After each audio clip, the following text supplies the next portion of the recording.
Hello दोस्तों, welcome back to my channel. The first note of love इस Taiwanese BL series का हम अगला एपिसोड देखेंगे। तो चलो नेल और सिया की लव स्टोरी आगे बढ़ाते हुए एपिसोड की शुरुआत करते हैं। एपिसोड की शुरुआत में हम देखते हैं कि सिया नेल के घर आता है तो नेल उसका वेलकम करते हुए उसे घर के अंदर बुलाता है। सिया घर के अंदर आते ही सारा घर देखने लगता है। तभी उसे मैट का लॉकेट दिखाई देता है। उसे देखकर वो समझ जाता है कि नेल उसे कितना मिस कर रहा होगा। तभी नेल सिया के लिए ग्रीन टी लाते हुए उसकी और मैट की जो पुरानी वीडियो थी वो सिया को दिखाते हुए कहता है कि ये बहुत ही कीमती है तो ये लीक नहीं होनी चाहिए। और वो दोनों भी मैट की वो वीडियो देखने लगते हैं।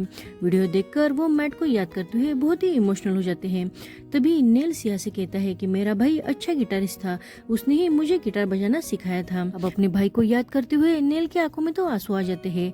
तभी सिया उसे कहता है मैट ने इससे पहले कभी भी पब्लिक में गिटार नहीं बजाई थी, है ना। ये सुनकर नेल कहता है तुम्हें तो मेरे भाई के बारे में सब कुछ याद है, तुम सच में मेरे भाई के सबसे बड़े फैन हो। और वो मैट को मिस करते हुए अब रोने लगता है। वो सिया से कहता है मैं मेरे भाई को बहुत मिस कर रहा हूँ। मैट के गुजरने के बाद मैंने कभी नहीं सोचा था कि मैं स्टेज पर फिर से परफॉर्म कर पाऊंगा, क्योंकि मैं मेरे भाई के बिना कुछ भी नहीं कर सकता था। मैं हमेशा मेरी लाइफ में दूसरों पर ही डिपेंड रहता आया हूँ।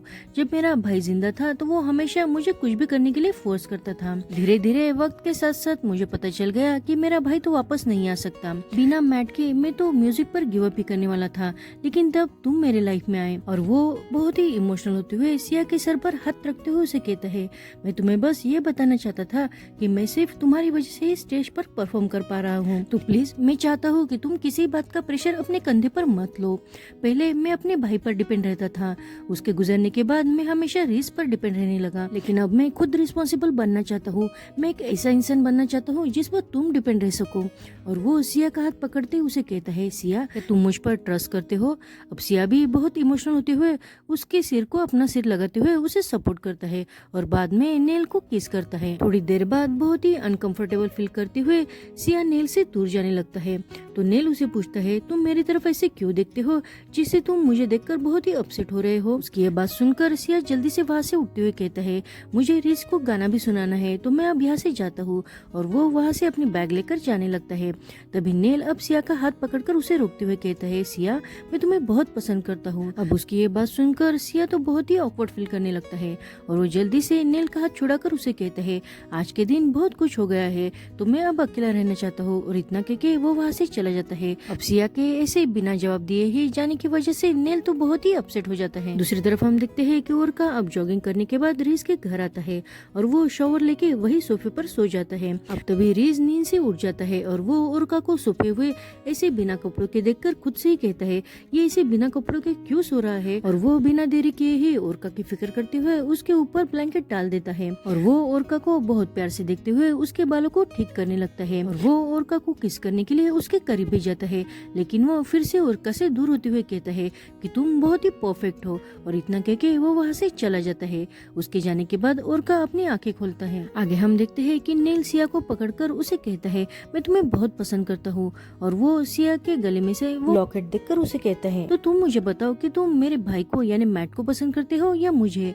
अब सिया भी उसे इतना करीब देखकर बहुत ही नर्वस होते हुए कहता है ऑफ कोर्स मैं तुम्हें ही पसंद करता हूँ। अब ये सुनकर नेल तो बहुत ही खुश होकर सिया को जल्दी से सोफे पर गिराता है और वो खुद उसके ऊपर आते हुए उसे किस करने की कोशिश करता है। और सिया बार बार अपनी गर्दन टर्न करते हुए उसे किस करने ही नहीं देता, लेकिन बाद में अब नेल हंसते हुए उसे प्यार से किस करता है तो सिया भी उसके किस का रिस्पॉन्स करता है। एक्चुअली में ये सब सिया का एक सपना होता है। ऐसा सपना देखकर वो डरते हुए नींद से उठ जाता है और इधर उधर देखने लगता है। अब नेल के लिए उसके मन में जो फीलिंग थी उस वजह से वो बहुत ही परेशान होकर सोचने लगता है कि उसे नेल से क्या बात करनी है। आगे हम देखते हैं कि नेल स्टूडियो आ जाता है और वो माई से रीज के बारे में पूछता है तो माई उसे कहती है लेकिन तुम आज से पहले तो कभी रीज के बारे में नहीं पूछते थे, क्यों क्या बात हुई है। तो नेल कहता है कुछ भी नहीं। अब माई वहाँ से जाने लगती है तो नेल उसे रोकते हुए कहता है मैं तुमसे एक बात पूछना चाहता था। कल मेरे एक दोस्त ने उसके दोस्त से अपने प्यार का कन्फेशन किया है, पर अब वो बहुत ही नर्वस हो गया है क्योंकि उन्होंने रिलेशनशिप के बारे में कुछ भी क्लियर नहीं किया है, तो उसे समझ में नहीं आ रहा है कि उसे आगे क्या करना चाहिए। ये सुनकर माई समझ जाती है कि ये नेल के बारे में ही है तो वो नेल से कहती है नेल तुम्हारा दोस्त यानी तुम ही हो, है ना। अब नेल बार बार उसे मना करने लगता है, लेकिन माई उसे फोर्स करते हुए कहती है मुझे पता है कि वो तुम ही हो। और वो खुश होते हुए कहती है, यानी तुम्हें किसी से प्यार हो गया है। लेकिन नेल अब नर्वस होते हुए उसे कहता है, मैंने कहा ना कि वो मैं नहीं हूँ। आगे हम देखते हैं कि फई ने नेल और सिया का जो फैन पेज बनाया था उस पर उसने नेल की इन्फॉर्मेशन फिल कर दी थी। इसलिए वो सिया से पूछती है, मुझे नेल के बारे में ज्यादा कुछ पता नहीं है, तो तुम ही ये इन्फॉर्मेशन देखकर मुझे बताओ क्या सब कुछ ठीक है या नहीं। अब जब सिया नेल के बारे में वो इन्फॉर्मेशन पढ़ने लगता है तो उसे नेल का सेक्सी लुक याद आता है। उसे देखकर वो तो चुप सा हो जाता है। तभी फई उसे कहती है, तुम आज अजीब तरह से बिहेव क्यों कर रहे हो। अब सिया फई को सारी बात बता देता है। ये सुनकर वो खुश होते हुए कहती है, तुम दोनों ने किस किया, कब और कहाँ। सिया तो बहुत ही नर्वस होते हुए उसे कहता है, कल मैं उसके घर पर गया था ना, तभी हो गया, लेकिन मुझे सच में पता नहीं है कि मुझे आगे क्या करना चाहिए। ये सुनकर वो कहती है, क्या तुम उसके साथ डेट करना चाहते हो। तो सिया उसे कहता है, मुझे पता नहीं है, मैंने अब तक इसके बारे में सोचा ही नहीं है। अब ये सुनकर वो कहती है, अरे तुम्हें ऐसे किसे नहीं पता।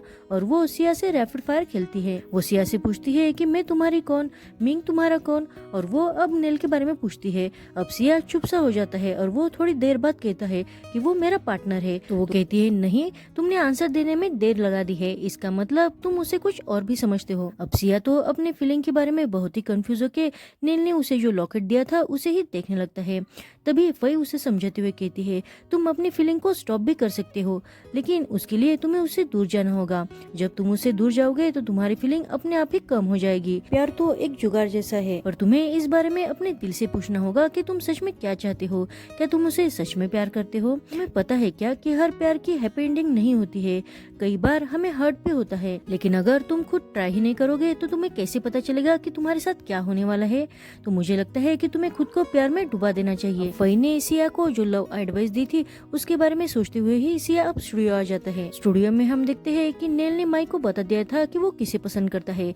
ये सुनकर तो माई बहुत ही शॉक हो जाती है और वो कहती है, क्या तुम पागल हो गए हो, अगर ये बात रिस को पता चल गई तो वो तुम्हें मार ही डालेगा। वो आगे नेल से कहती है, तुम्हें तो पता है ना कि तुम दोनों की ये एक साथ पहली एल्बम है, क्या तुम थोड़ी देर के लिए अपनी फीलिंग कंट्रोल नहीं कर सकते हो। तो नेल उसे कहता है, मेरी फीलिंग पर कंट्रोल ही नहीं है, अगर तुमने कभी प्यार किया है तो तुम ही मुझे कुछ आइडिया दो। तो माई उसे कहती है, तुम्हें तो पता ही है ना कि सिया का ये फर्स्ट टाइम है एल्बम लॉन्च के लिए, सिया इस कंपनी का हिस्सा बन चुका है। तो नेल उसे कहते हैं, अगर वो इस कंपनी से बिलोंग करता है तो मैं कौन हूँ। और वो दोनों इसी बात पर आर्गुमेंट करने लगते हैं। तभी वहाँ सिया आ जाता है। सिया को देखकर वो दोनों भी चुप हो जाते हैं। नेल बहुत ही नर्वस होते हुए उसे कहता है कि तुम यहाँ कैसे आ गए। तो सिया उसे कहते हैं, मैं यहाँ प्रैक्टिस के लिए आ गया हूँ। माई उन दोनों को वहाँ अकेला छोड़कर जल्दी से वहाँ से बाहर चली आती है। कल रात जो कुछ भी उन दोनों के बीच हुआ उस वजह से नेल और सिया दोनों भी बहुत ऑकवर्ड फील करने लगते हैं।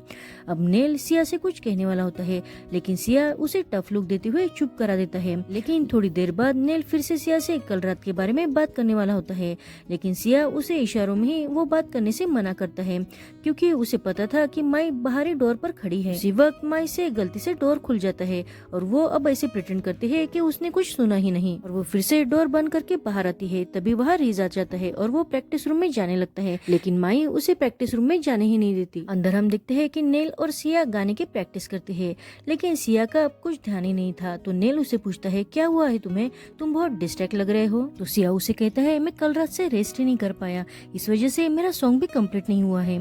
तो नेल उसे कहता है, क्या ये सब मेरी वजह से हुआ है। अब नेल तो बार बार सिया के पास जाकर उस सब्जेक्ट पर बात करने की कोशिश करता है, लेकिन सिया जानबूझकर नेल से दूर जाते हुए उस सब्जेक्ट को अवॉइड करता है। अब फाइनली रियलिटी एक्सेप्ट करते हुए सिया नेल से कहता है, कल मेरा पूरा दिन बर्बाद हो गया क्योंकि मैं बस तुम्हारे बारे में सोचता रहा। अब ये सुनकर तो नेल बहुत ही खुश होता है क्योंकि सिया उसके ही बारे में सोच रहा था और वो सिया को डिस्ट्रैक्ट करने के कारण उसे सॉरी भी कहता है।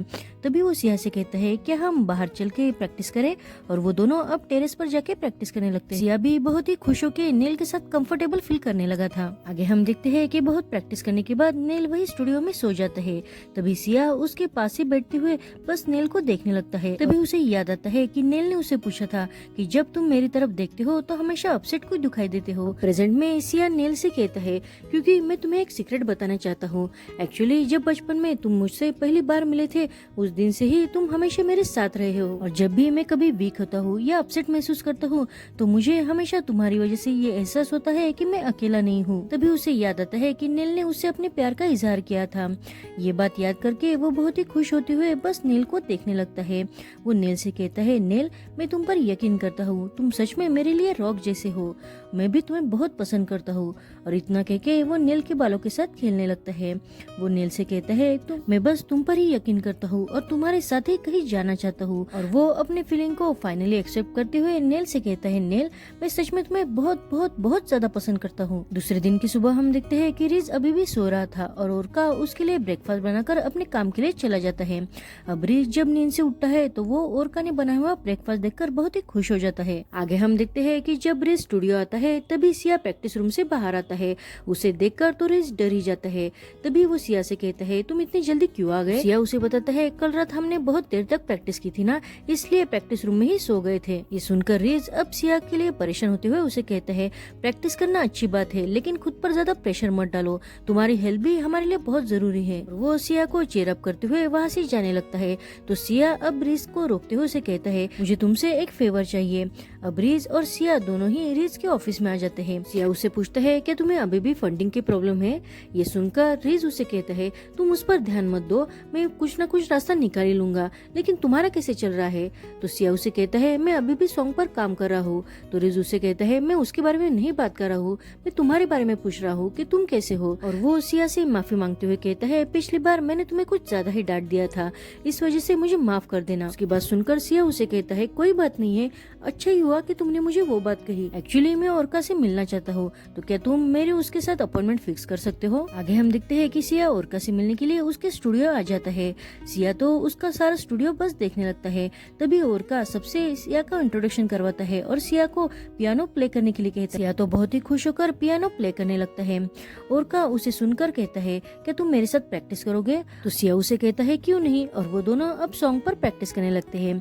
गाना खत्म होने के बाद ओरका सिया के पास आकर उसे कहता है, तुम आज कुछ अलग ही लग रहे हो, तुम्हारे वाइब्स चेंज हो गए हैं, अब म्यूजिक को समझकर उसे फील करते हुए प्ले कर रहे हो, इसलिए ये बहुत ही अमेजिंग लग रहा है, क्या तुम प्यार में हो? अब ये सुनकर सिया तो बहुत ही शॉक होते हुए उसे कहता है, एक्चुअली मैं तुमसे कुछ बात करना चाहता था। आगे हम देखते हैं कि वो दोनों अब साइड में बैठ जाते हैं। तभी सिया ओरका से कहता है कि मैं नेल के लिए सॉन्ग लिखना चाहता हूँ, लेकिन मुझे नहीं लगता कि वो सॉन्ग इतना अच्छा है, तो उस पर मैं तुम्हारी एडवाइस चाहता हूँ। तो ओरका उसे कहता है कि तुम्हें नेल के लिए गाना लिखने की कोई जरूरत नहीं है, मुझे लगता है कि तुम्हें ये सोचना चाहिए कि तुम क्या लिखना चाहते हो। अब सिया परेशान होते हुए उसे कहता है, मुझे ऐसा लगता है कि नेल को मेरी जरूरत नहीं है, अगर उस दिन तुम टाइम पर नहीं आते तो हम हमारा परफॉर्मेंस खत्म ही नहीं कर पाते। तो ओरका सिया को समझाते हुए कहता है कि तुमने शायद नोटिस नहीं किया है, लेकिन नेल बस तुम्हारी वजह से ही स्टेज पर फिर से वापस परफॉर्म कर पाया है, क्योंकि उस वक्त तुम उसके साथ थे। अगर तुम नेल के लिए गाना लिखोगे तो खुद के टैलेंट को भूल जाओगे। मुझे पता है कि तुम सच में बहुत अच्छे म्यूजिशियन हो, इसलिए खुद पर यकीन करो, मुझे पता है कि तुम ये कर सकते हो। आगे हम देखते हैं कि नेल अब नींद से उठ जाता है और वो सिया को ढूंढने लगता है, लेकिन सिया उसे दिखाई नहीं देता। तो वो बाहर आकर उसे जब मॉस दिखता है तो उसे सिया के बारे में पूछता है, लेकिन वो कहते हैं, हमें तो सिया के बारे में नहीं पता, लेकिन मुझे लगता है कि तुम्हें थाई बॉयज पर ध्यान रखना चाहिए। इतना कहके वो वहाँ से चले जाते हैं। अब नेल को तो मॉस की थाई लैंग्वेज समझ में नहीं आती, इसलिए वो अब रिज के पास आकर सिया के बारे में पूछते हैं। तो रिज उसे बताता है कि सिया ओरका से मिलने के लिए गया है। ये सुनकर नेल तो बहुत ही परेशान होकर जल्दी से ओरका के स्टूडियो में आ जाता है और वो प्रैक्टिस रूम का डोर ओपन करने की कोशिश करता है, लेकिन वो अंदर से बंद था, इसलिए वो अब खिड़की से झांकने की कोशिश करता है, लेकिन उसे कुछ भी दिखाई नहीं देता। इसलिए वो अब परेशान होकर रिज को कॉल करता है, लेकिन रिज उसका कॉल पिक ही नहीं करता। तो वो अब रिज को मैसेज करते हुए कहता है, तुम्हें पता है ना कि सिया मेरा पार्टनर है, फिर भी तुमने उसे ओरका से मिलने के लिए क्यों दिया? क्या वो फेमस है इसलिए उसे ऐसा लगता है कि वो मुझसे बेटर है? तुम उसकी साइड क्यों ले रहे हो? अब रिज तो नेल की कंटिन्यूअसली मैसेज से बहुत परेशान हो जाता है और वो नेल को मैसेज से बताता है कि सिया ने ही आज ऑफ डे लेकर ओरका से मिलने की बात कही थी। वैसे भी सिया बहुत ही यंग है, इसलिए ये बात अच्छी है कि वो ज्यादा लोगों से मिलकर अपने टैलेंट को इम्प्रूव कर सकता है। अब रिज का ये मैसेज पढ़कर नेल तो बहुत ही परेशान हो जाता है। तभी सिया प्रैक्टिस रूम से बाहर आता है और वो नेल को सामने देखकर उसे कहता है, तुम यहाँ क्या कर रहे हो? अब नेल तो सिया से ज्यादा ओरका को सिया के साथ देखकर परेशान हो जाता है। आगे हम देखते हैं कि वो तीनों भी अब नींग के शॉप पर आ जाते हैं। तभी नेल सिया से कहता है कि तुम दोनों क्या कर रहे थे? तो सिया कहता है, मैं म्यूजिक के बारे में बस ओरका की एडवाइस लेना चाहता था। तो नेल परेशान होते हुए उसे कहता है, तुमने क्या सीखा? तो सिया कहता है, मैंने बहुत कुछ सीखा है। तो नेल सिया से कहता है, अगर तुम्हें म्यूजिक के बारे में सीखना ही था तो तुमने मुझसे क्यों नहीं पूछा? ओरका अब नेल को टीज करने के लिए जानबूझकर कहता है, क्योंकि सिया के पास मैं बेटर चॉइस हूँ ना, इसलिए। अब नेल ओरका पर गुस्सा होते हुए उसे कहता है कि तुम हमेशा ही मेरा स्टारडम छीनते हो। ओरका उसे कहता है, मुझे कुछ भी छीनने की जरूरत नहीं है, मैं पहले ही तुमसे बहुत बेटर हूँ। वो अब सिया को अपने साथ इंटरनेशनल म्यूजिक फेस्टिवल में परफॉर्मेंस करने के लिए इन्वाइट करता है। ये सुनकर अब नील गुस्सा होते हुए कहता है, तुम्हें थोड़ी भी शर्म नहीं आती क्या? रीज हमेशा तुम्हें छोड़कर मुझे ज्यादा फेवर करता है, इसलिए तुम बहुत जेलस फील करते हो ना। अब ये सुनकर ओरका को बहुत गुस्सा आता है और वो दोनों अब निंग ने लाया हुआ ड्रिंक कंटिन्यू पीने लगते हैं। आगे हम देखते हैं कि शॉट्स पीने के कारण नील अब ट्रंक हो गया था, इसलिए सिया अब नील को घर छोड़ने के लिए जाने लगता है। रास्ते में नील सिया से कहता है, कुछ तुम्हें गलत तो नहीं सिखा रहा है ना? तो सिया उसे कहता है, नहीं, हम तो बस म्यूजिक के बारे में ही बात कर रहे थे। तो नील उसे कहता है, म्यूजिक के बारे में बात करना बहुत डेंजरस भी हो सकता है, क्योंकि जब मैंने तुम्हें पहली बार पियानो बजाते देखा तभी मैं तुम्हारे पैर में पड़ गया था। अब ये सुनकर सिया तो बहुत ही शौक हो जाता है। अब सिया नील से कहता है कि ओरका ने मुझसे कहा है कि मुझे नॉर्मली सॉन्ग नहीं लिखना चाहिए, मुझे कुछ ऐसा लिखना चाहिए जो मुझे खुद से बिलोंग करता हो। अब ये सुनकर नील उसे कहते हैं, हाँ, उसने ठीक ही कहा है, तुम्हें खुद पर यकीन करना चाहिए। मुझे पता है कि तुम ये कर सकते हो, लेकिन कल हम प्रैक्टिस नहीं करेंगे क्योंकि कल हम दोनों डेट पर चलेंगे। अब ये सुनकर सिया तो बहुत ही खुश हो जाता है। आगे हम देखते हैं कि रिस घर पर आकर ओरका को सोफे पर सोया हुआ देख लेता है और वो खुद से कहता है कि ये हमेशा इतना ड्रिंक क्यों करता है, और वो खुद अब ड्रिंक करते हुए बस ओरका की तरफ देखने लगता है। तभी उसे पास्ट की बात याद आती है कि ओरका ने जब उसे किस किया था तो उसने उसको खुद से दूर करते हुए कहा था कि मुझे माफ कर देना, यानी इनडायरेक्टली रिज ने ओरका को रिजेक्ट ही कर दिया था। इस वजह से ओरका बहुत ही अपसेट हो गया था और वो अब ओरका के पास बैठते हुए कहता है, तुम इतना स्टूपिड कैसे हो सकते हो? तुम्हें पता है ना कि मैंने तुम्हें रिजेक्ट कर दिया है, फिर भी तुम इतने सालों में बस मुझे इतना लाइक क्यों करते हो? मुझे माफ कर देना कि मैंने तुम्हें बहुत अपसेट कर दिया है, लेकिन सच बात मैं तुमसे कहना चाहता हूँ कि मैं भी तुम्हें बहुत बहुत ज्यादा पसंद करता हूँ, पर मैं हमेशा से ही किसी अपने को खोने के डर से मैं तुमसे दूर ही रहता आया हूँ, इसलिए मैं चाहता हूँ कि हम हमेशा फ्रेंड्स ही रहे। तभी ओरका उठकर उसे कहता है, तुमने अभी भी क्या कहा? अब उसकी आवाज सुनकर रिज तो डर जाता है। तभी रिज उससे कहता है, अरे तुम जाग गए, और वो उसे रेस्ट करने के लिए छोड़कर वहाँ से जाने लगता है। तभी ओरका उसका हाथ पकड़कर उसे कहता है, क्या मैं तुम्हारे लिए गाना गाऊं? और वो रीज के लिए गाना गाने लगता है। गाना खत्म होने के बाद वो रीज से पूछता है, क्या हम दोनों का एक होना इतना इम्पॉसिबल है? तो रीज उसे समझाते हुए कहता है, तुम्हें पता है ना कि मैं पिछले 6 सालों से तुम्हें ये बात समझाने की कोशिश कर रहा हूँ कि हम दोनों के बीच बहुत ही डिस्टेंस है। अगर मैं फ्लाइट से तुम तक पहुँचूं तो मुझे 4 घंटे लग जाएंगे। मैं जितना कमाता हूँ उतने पैसे तो मुझे फ्लाइट पर ही खर्च करने पड़ेंगे। दूसरी बात यह है कि हमारा कम्युनिकेशन बहुत ही पुअर है। तुम्हारी वजह से मैंने थाई सीखने के लिए भी बहुत खर्चा किया, लेकिन मैं थाई सीख ही नहीं पाया। कऊ से कहता है, तो थाई मैं तुम्हें सिखा देता हूँ, मैं तुमसे पैसे भी नहीं लूंगा, तो हमारे बीच अब कम्युनिकेशन की प्रॉब्लम भी नहीं रहेगी। तो रिजू से कहता है, लेकिन सबसे इम्पोर्टेंट बात तो ये है कि मैं तुम्हें अपने भाई जैसा मानता हूँ। तो और कऊ से कहता है, ये बात साफ झूठ है। रिजू से आगे कहता है कि तुम हमेशा दिल से सोचते हो और मैं दिमाग से। तो और कऊ से कहता है, क्या हमने इससे पहले किसी भी बारे में फाइट की है? और मुझे ये भी पता है कि तुमने ये घर मॉर्गेज के लिए रखा है। अब रीज शौक होके उसे कहता है, क्या तुम्हें ये बात माई ने बताई है? तो और उसे कहता है, ये बात सीक्रेट है, इसका मतलब ये है कि तुम नेल के लिए कुछ भी कर सकती हो और मेरे लिए कुछ भी नहीं। तो रीज उसे कहता है, एक्चुअली मैं बस ये चाहता हूँ कि पिछली बार जो कॉन्सर्ट हम पूरी नहीं कर पाए उसे हम पूरा करें। अब ओरका रीज को सपोर्ट करते हुए उसे कहता है, मुझे पता है उसके बारे में, और वो भी रीज को लेकर अपसेट हो जाता है। लेकिन थोड़ी देर बाद वो सोचते हुए रीज से कहता है, क्या मैं तुम्हारा ये सपना सच करने में तुम्हारी मदद कर सकता हूँ? अब ये सुनकर रीज तो बहुत ही शौक हो जाता है और यहीं पर इस सीरीज का एपिसोड 7 और 8 खत्म हो जाता है। Thank you for watching.